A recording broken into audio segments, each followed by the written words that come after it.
दबाने के बाद क्या करता है कि जाएगा नल के पास, नल के पास देखेगा कि पानी गिर रहा है या नहीं, या फिर चिल्लाएगा पानी आया। अगर पानी आया तो सोचेगा कि हाँ हमने चालू कर दिया है, जाके देखेगा कि अगर नल चल रहा है तो वो कहेगा कि हाँ चल रहा है। लेकिन अब आपको ऐसा नहीं करना है। हेलो स्टूडेंट, तो आज क्लास में हम लोग देखेंगे फिजिक्स, जो कि मोस्ट इंपॉर्टेंट टॉपिक है वो है संयोजन, यानी प्रतिरोधों का संयोजन, समांतर संयोजन या फिर श्रेणी क्रम संयोजन। तो इन्हीं को देखने वाले हैं, जिसमें पहला हमारा है श्रेणी क्रम संयोजन। क्या है? श्रेणी क्रम संयोजन, श्रेणी क्रम संयोजन। अब बहुत सारे स्टूडेंट ऐसे हैं कि श्रेणी क्रम संयोजन जैसे ही उनके दिमाग में आता है तो बस वो एक ही चीज जानते हैं। वो क्या जानते हैं कि बस यहाँ पर आपका ये बैटरी हो गया और यहाँ से धारा को जोड़ना है, और यहाँ पर ये हमारा धारा क्या हो गया आई, और यहाँ से हमारा प्रतिरोध 1, यहाँ से प्रतिरोध 2 और यहाँ से प्रतिरोध 3, तीन प्रतिरोध को जोड़ना है, ऐसे कर देना है। बस यहाँ से हो गया विभवांतर और ये विभवांतर और ये, बस यही हमारा क्या हो गया, ये संयोजन। बस लिख देना है यहाँ पर ये R1 हो गया, ये R2 हो गया और R3 हो गया, और पहला प्रतिरोध के दूसरा सिरा और दूसरा प्रतिरोध के पहला सिरा और दूसरा प्रतिरोध के दूसरा सिरा से तीसरा प्रतिरोध के पहला सिरा से जुड़ा होता है। अब बस यहाँ से ओम के नियम से आप इसका व्यंजक प्राप्त कर लेते हैं। लेकिन ये रियल समझो, ये तो प्रतिरोध आपकी किताबी में रह जाएगा, लेकिन आप अपने घर में इसे देखो। ये आप प्रतिरोध यानी कि विद्युत धारा पढ़ रहे हैं, तो इसमें जितने सारे इंस्ट्रूमेंट हैं सब आपके घर में कहीं ना कहीं यूज है, उसका यूज है। तो आइए उसको देखते हैं कि कहां पर है, आज आपको पता चलेगा। चलिए, तो सबसे पहले हमारा क्या है वो देखते हैं। एक तो है बहुत ही ज्यादा पॉपुलर, आपके घर में अगर सबमर्सिबल होगा या फिर कोई मोटर हो तो स्टार्टर होता है, जिसमें तो स्टार्टर में दो चीज लगा होता है, और यहाँ पे ये हरा बटन और ये लाल बटन। जिसे हरा बटन दाबने से क्या होता है, चलने लगता है, और लाल बटन दबाने से बंद हो जाता है। तो एक होता है ए लगा रहता है और एक में भी। तो ये भी वाला सबको समझ में आता है कि वोल्ट मीटर है, अब 200 वोल्ट बताता है तो ठीक है, 220 बता रहा है तो ठीक है, बस इतना ही देखता है। लेकिन इस पे जब आएगा तो इसको लगेगा कि फैशन शो में है, बस दिखाने के लिए और अच्छा लगने के लिए लगाया गया है, इसको समझता ही नहीं है। तो यही है वो ए मीटर, जो कि विद्युत धारा को मापता है, और आपको पता होगा। और आपके घर में ये किस क्रम में जुड़ा जाता है, तो श्रेणी क्रम में जुड़ा होता है। अब इसी को देखेंगे कि कैसे जुड़ा होता है और ये हमारा क्या काम करता है। तो जब श्रेणी क्रम में जुड़ा होता है तो यहां पर मान चलिए आप सबमर्सिबल बैठा हुए हैं, नल बैठा हुए हैं, मोटर बैठाए हुए हैं, तो इसका जो एक तार है, एक तार किस में आएगा, इसमें एक तार इसमें आ गया, और जो इसका दूसरा तार है ये डायरेक्ट चला जाएगा करंट में, और इसका तार चला जाएगा करंट में। ये वोल्ट मीटर का डायरेक्ट होता है। तो ये होता है आपका किस क्रम में, श्रेणी क्रम में। अगर यानी कि अगर आपसे पूछा जाए कि विद्युत धारा को मापने वाली यंत्र किस क्रम में जुड़ा होता है, तो आप क्या बोलोगे, श्रेणी क्रम संयोजन में जुड़ा होता है।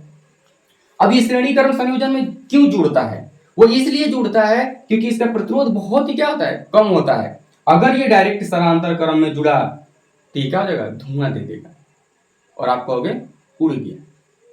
अब यहीं पे नालायक कुछ लोग क्या करते हैं, आप लोग अभी देखकर हंसिएगा, कि जब ये यहाँ कहा जाता है कि स्टार्टर है, मोटर को चालू करो, तो आता है हरा वाला बटन को दबाता है और देखता है वोल्ट मीटर हाँ बता रहा है 220 वोल्ट मीटर, और दबाने के बाद क्या करता है कि जाएगा नल के पास, नल के पास देखेगा कि पानी गिर रहा है या नहीं, या फिर चिल्लाएगा पानी आया। अगर पानी आया तो सोचेगा कि हाँ हमने चालू कर दिया, जाके देखेगा कि अगर नल चल रहा है तो वो कहेगा कि हाँ चल रहा है। लेकिन अब आपको ऐसा नहीं करना है। अब आप यहीं पे जब दबाओगे हरा बटन तो ये तो है ही स्थिर है, जैसे ही इसका कांटा यहां से 0 से 5 पे भागेगा, यानी कि अगर आपका मोटर 1000 HP का हो तो 5 पे भागेगा, यानी 1000 बटा में 200, 2 बचे 10, 5 एम्पियर का धारा लोड लेगा। अगर ये 2000 के रहा तो 10 का लोड लेगा, अगर 3000 HP का रहा तो ये 15 का लोड लेगा। तो जैसे ही ये 0 से 5 से या फिर 10 पे या फिर 15 पे भागेगा तो समझ लेना है कि मोटर क्या हो गया, चालू हो गया, सबमर्सिबल क्या हो गया, चालू हो गया, और आपको वहां जाने की जरूरत नहीं है। अगर यहीं पे होता है कि अगर ये 1000 HP का है और इसमें 5 के बजाय 6 पे गया, 7 पे गया, तब क्या होगा वहां पे? तो आपको समझना है कि ये खराब हो गया है, इसमें बालू फंस रहा है और इसे ठीक कराने की क्या है, जरूरत है। तो ये होता है श्रेणी क्रम में कौन सा, एमीटर। अब तो सबके घर में नहीं है ये। आप कहोगे कि सर ये हमारे घर में है ही नहीं, तो हम कैसे समझेंगे? चलिए तो आइए आपके घर में क्या है देखते हैं कि ऐसा क्या चीज है जो श्रेणी क्रम में है। तब उसके बाद हम इसका व्यंजन प्राप्त करवाते हैं और इसका परिभाषा आपको लिखवाते हैं, उसमें कुछ नहीं है। चलिए सब लोग जोड़ा होगा। एक बल्ब लेता है, एक यहां से बल्ब लिया, मान चलिए बल्ब है, और आप क्या करते हो, इसमें वो स्विच जोड़ देते हो। मान चलिए मेन तार है, ये क्या हो गया, मेन तार। अब इसमें हमको क्या जोड़ना है, स्विच, यानी कि इसको बंद करने वाला। क्या करने वाला, बंद करने वाला, बल्ब को जलाने वाला, बंद करने वाला स्विच जोड़ना है। तो स्विच जोड़ने के लिए आप क्या करते हो, इसका एक तार किसमें, इस बल्ब में, और इसका एक तार सीधे आपका एकदम करंट में जोड़ देते हो, और इस स्विच का दूसरा तार सीधा करंट में। तो ये बताइए यही जो जुड़ा, ये किस क्रम में जुड़ा, श्रेणी क्रम में। इसी स्विच को कहते हैं श्रेणी क्रम में जुड़ा। तो आपने श्रेणी क्रम में जुड़ा है कि नहीं जुड़ा है? तो आप सभी घरों में तो यही देखना है, आपको अपने घरों में देखना है कि हम कहाँ इसका यूज कर रहे हैं। तब जितने भी स्विच जोड़ते हो किस क्रम में जोड़ते हो, श्रेणी क्रम संयोजन में। अब आइए क्या है श्रेणी क्रम संयोजन, थोड़ा सा और इसको देख लेते हैं और कैसे जोड़ेंगे उसको भी देख लेते हैं। मान के चलिए हमारे पास 3 बल्ब है। कितने बल्ब हैं, 3 बल्ब, बहुत ही छोटा छोटा बल्ब है। 3 बल्ब है, एक बल्ब, 2 बल्ब, और यहां पर ये है 3 बल्ब। हमें इसको लाइन से जोड़ना है। हम कैसे जोड़ेंगे? तो आप एक काम कर सकते हो कि इस तार को लंबा कर सकते हो यहां पर, और इसका तार इसमें, इसका तार इसमें, इसका तार इसमें, इसका तार इसमें, इसका तार इसमें, इसका तार इसमें। यह भी एक जोड़ने का तरीका है। लेकिन अगर हम बात करेंगे श्रेणी क्रम संयोजन जोड़ने का, तो आप वहां पर क्या करोगे, या फिर आप अपने तार को बचाने के लिए क्या करोगे, तो इसका एगो तार सीधा इसमें, एगो तार इसमें, इसका दूसरा तार मेन तार का सीधा लास्ट वाला बल्ब के दूसरा तार में, इसका दूसरा तार पहला में, इसका दूसरा तार इसमें पहला में जुड़ गया। ये तीनों बल्ब जल जाएंगे।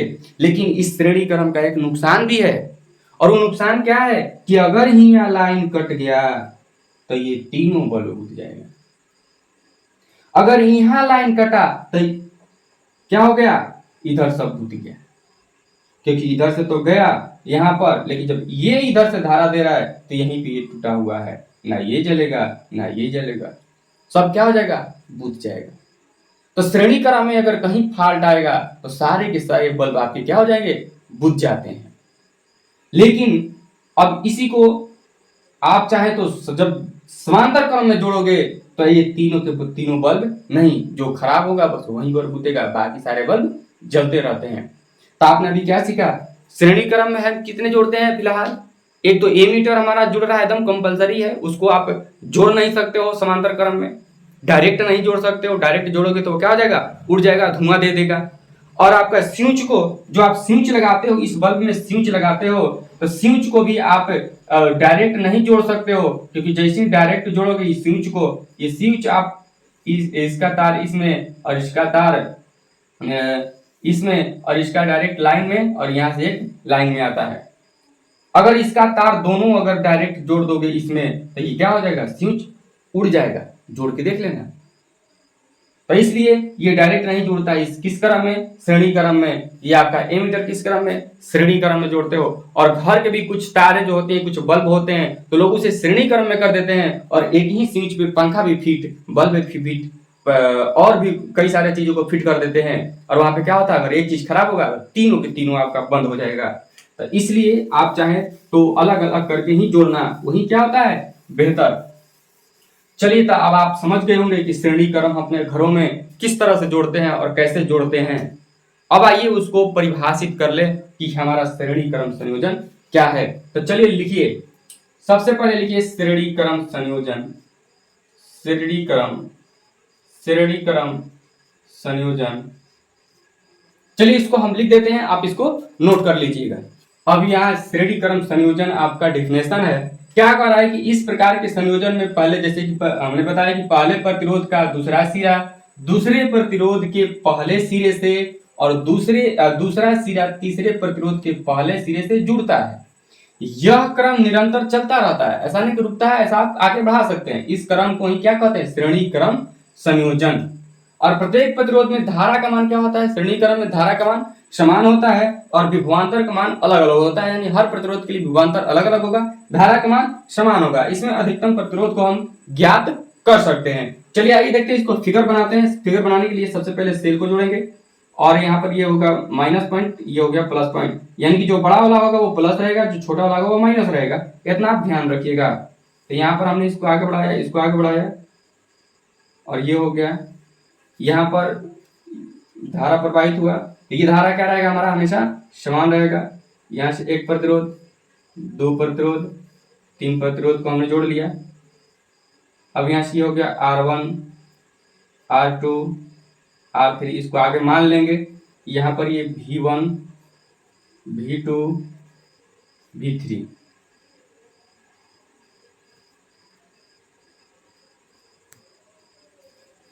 ये हमारा V1, V2, V3 हो गया। देखिए पहला क्या कह रहा है हमारा कि इस प्रकार के संयोजन में पहले प्रतिरोध का दूसरा सिरा, पहले प्रतिरोध का ये दूसरा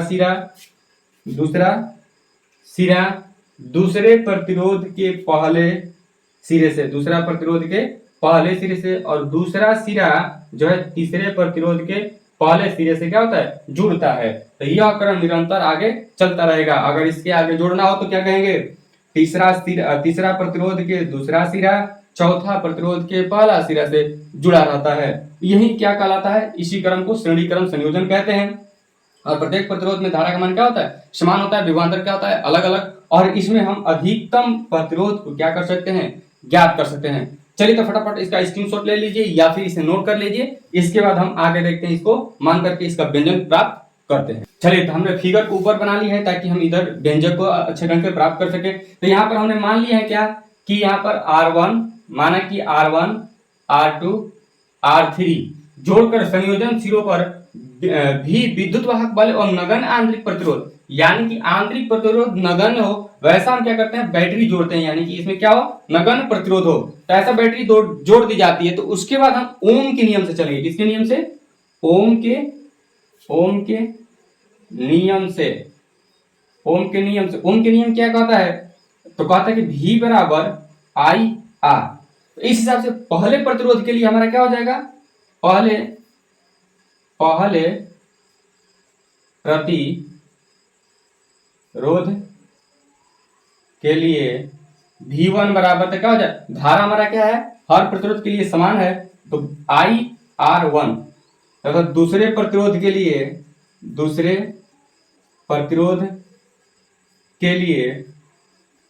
क्या हो जाएगा? V2 बराबर IR2 हो जाएगा। उसी प्रकार से तीसरे प्रतिरोध के लिए V3